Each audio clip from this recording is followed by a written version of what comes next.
22 तारीख से 26 तारीख तक मां कामाख्या का अम्बुबाची का महायोग चल रहा है और उसी के साथ साथ कुछ खास नक्षत्रों के मिलन से ये तिथि आता है।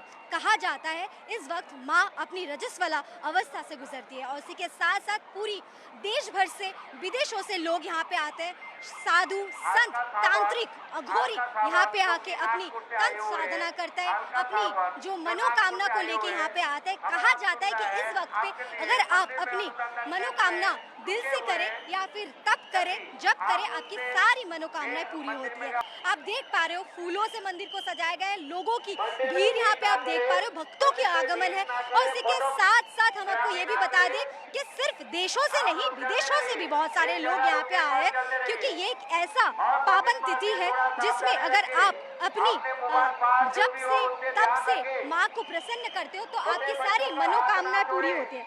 उसी के साथ साथ हम आपको तस्वीरें यहाँ पे दिखाने की कोशिश करेंगे कि किस प्रकार से तैयारी यहाँ पे हो रही है और उसी के साथ साथ नीलाचल पहाड़ में किस प्रकार से ये सारी तिथि यहाँ पे चल रहा है, ये सारी चीज़ें हम आपको दिखा रहे हैं। स्पिरिचुअल गुरुज की अगर बात करें, यहाँ पे बहुत सारे गुरुज यहाँ पे आके उपस्थित हुए हैं और उसी के साथ साथ फुल तैयारी से ये जो अम्बुबाची का मेला है, महायोग है, चल रहा है। प्रशासन लगे हुए हैं, बहुत लोगों की भीड़ है।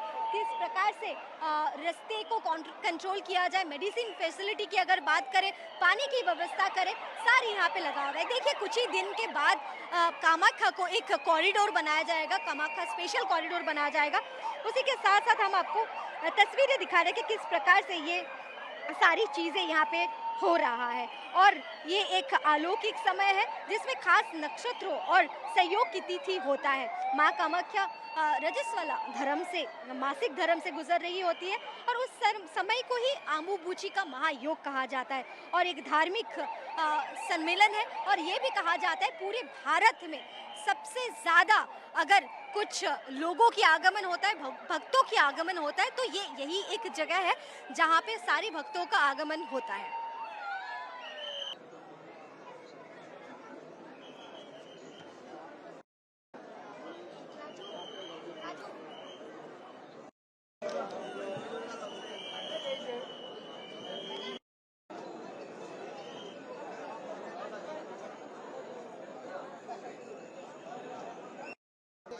माता रानी का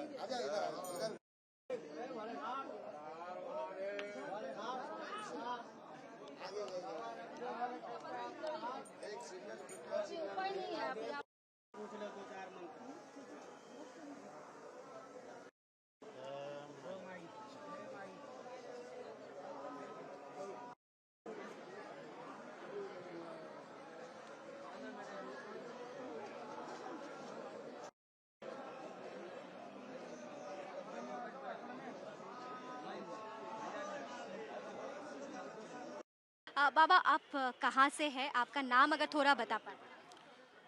मैं श्री पंचदशनाम जूना अखाड़ा शाखा कामाख्या मंदिर दशनामी अखाड़े के अंतर्गत अभी मैं यहाँ पर वर्तमान में सचिव हूँ। मेरा नाम श्री महंत सुमेर गिरी है और मेरे गुरुजी श्री पंचदशनाम जूना अखाड़े के वरिष्ठ सभापति श्री महंत प्रेम गिरी जी महाराज हैं और प्रत्येक वर्ष की भांति इस वर्ष भी हम लोग अम्बुबाची महायोग का आयोजन और अम्बुबाची मेले का आयोजन बहुत सुखद पूर्वक संपन्न कर रहे हैं। सारा कुछ कुशल पूर्वक माँ का भजन समय पर और अनुष्ठान आप देख रहे हैं श्री पंचदशनाम जूना अखाड़े में, जो कि सबसे बड़ा नागा सन्यासी, सबसे बड़ा समूह है श्री पंचदशनाम जूना अखाड़ा नागा सन्यासियों का।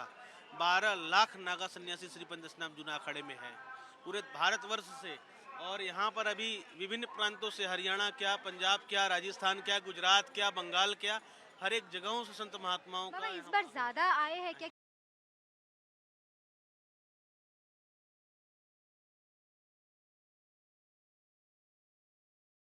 क्षेत्रों से बाबा आए हैं क्या? जी बिल्कुल, काफ़ी क्षेत्रों से आए हैं, कुछ काफ़ी हरियाणा से आए, देश ही नहीं अभी तो विदेश से भी आए हैं, स्विट्जरलैंड से आए हैं, जॉर्जिया से आए हैं, न्यूयॉर्क से आए हैं और न्यूजीलैंड से आए हैं।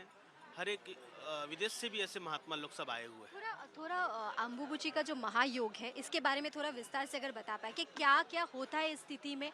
आप लोग ये 4 दिन 5 दिन जितने भी तिथि के जितने भी दिन रहते हैं क्या पूजा पाठ करते हो, क्या प्रथा रहता है। लोग बहुत सारे लोगों को, हमारे दर्शकों को बहुत सारी तिथि के बारे में या फिर इसका जो विधि है उसके बारे में नहीं पता है, क्या करना चाहिए थोड़ा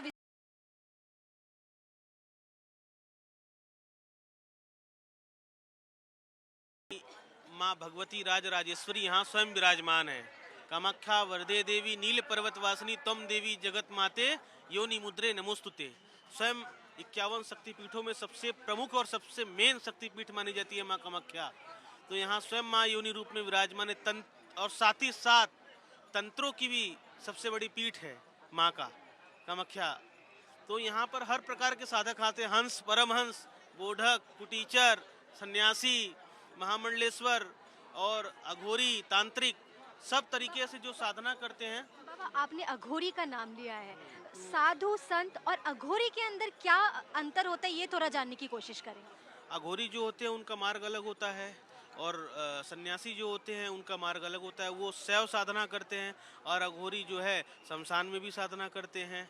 और इस प्रकार से उनका डिफरेंस है। साधना उनका तंत्र मार्ग से वो साधना करते हैं। अघोरी जो साधक होते हैं, हम लोग नागा सन्यासी है, हम लोग अभी शैव मार्ग से अपनी साधना करते। लेकिन इस अम्बुवासी में जो भी साधना करता है उसका साधना भगवती राज राजेश्वरी के आशीर्वाद से कुशल होता है।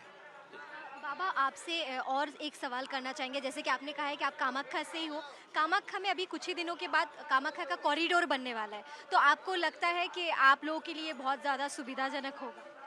ऐसा है, सरकार जो कॉरिडोर बना रही है वो सरकार अपनी जगह में अपना कार्य कर रही है और मंदिर प्रशासन अपनी जगह में अपना काम कर रहे हैं। लेकिन काफ़ी चीज़ प्राचीन परंपराओं को देखते हुए मंदिर के कार्य करना है।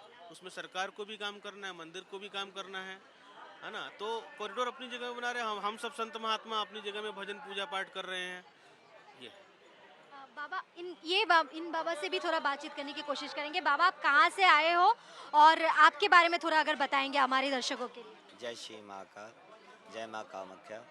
मैं उज्जैन से आया हूँ। वर्तमान में सेक्रेटरी श्री महंत हूँ मैं उज्जैन से। बाबा ये आप उज्जैन से इतना दूर ये कामाख्या की पावन तिथि के लिए आप सिर्फ आए हो? जी, यहाँ पे हर साल ये जो माँ का मेला लगता है इसमें आनंद आता है। इस बेला में संतों के दर्शन और भजन करने को मिलता है। बाबा आपसे ये जो पावन तिथि के बारे में बोला जा रहा है, किस प्रकार से आप लोग पूजा करते हो, किस प्रकार से आपका विधि कैसा रहता है उसके बारे में थोड़ा अगर बता पाए। सबकी अलग अलग विधि बताई ना बाबा जी ने। सबके मार्ग अलग अलग हैं। कोई सात्विक है, कोई तंत्र में है। आपका विधि क्या है? हम दोनों ही कर लेते हैं, तंत्र में भी और सात्विक भी। बाबा कहीं ना कहीं ये भी बात है कि माँ कामाख्या की अगर बात आए, बहुत सारी भक्तों के बीच में या फिर बाहरी राज्य में ये भी प्रचार है कि यहाँ पे काला जादू बहुत होता है, ये भी बहुत प्रथा बोला जाता है बात। तो ये बात सच है क्या? इस बारे में आपका क्या विचार है? होता सब है, वो तो हमारी इच्छा है ना, हमें किसको पूजना है। अगर हम भूतों को पूजेंगे तो भूतों को पाएंगे, माँ को पूजेंगे तो माँ को पाएंगे। ये तो हमें करना कि किस मार्ग पे हमें चलना है। अगर हम किसी के भले के लिए, विश्व के कल्याण के लिए, क्योंकि संतों का काम है विश्व कल्याण की कामना। केवल अपने लिए नहीं वे कामना करते, अपने लिए कोई भजन नहीं करता। यहाँ सब संत करते हैं विश्व कल्याण के लिए। जो यहाँ सब भक्त आते हैं उनकी सेवा के लिए।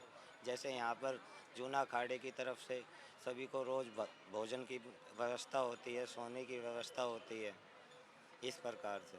बाबा जिस दिन कपाट खुलेगा, जिस दिन मुख्य द्वार खुलेगा, उस दिन उसके बाद का जो प्रथा है, किस प्रकार से आप लोग पूजा करेंगे या फिर जो कर्मी रहते हैं यहाँ के मंदिर की जो कर्मी है, किस प्रकार से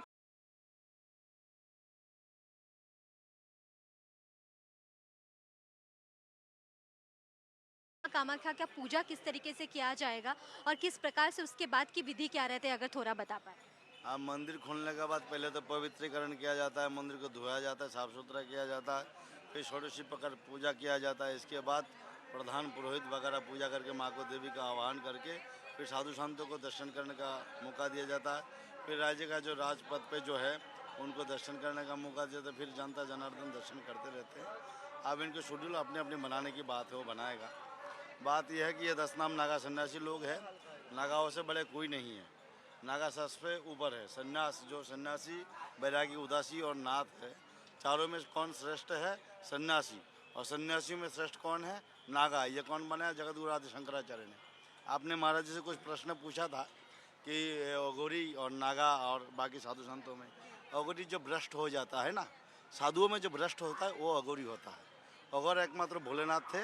इसके बाद जो भ्रष्ट इंसान है, जैसे सुनादियों में जो भ्रष्ट था वो मुसलमान हो गया, साधुओं में जो भ्रष्ट होता है वो अघोरी होता है। इसलिए अघोर मतलब कोई साधना नहीं है।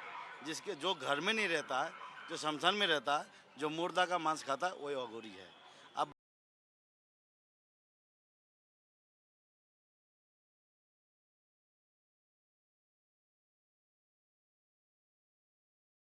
उससे भगवान प्रसन्न होते हैं? नहीं, भगवान भाग जाते हैं इनकी डर से।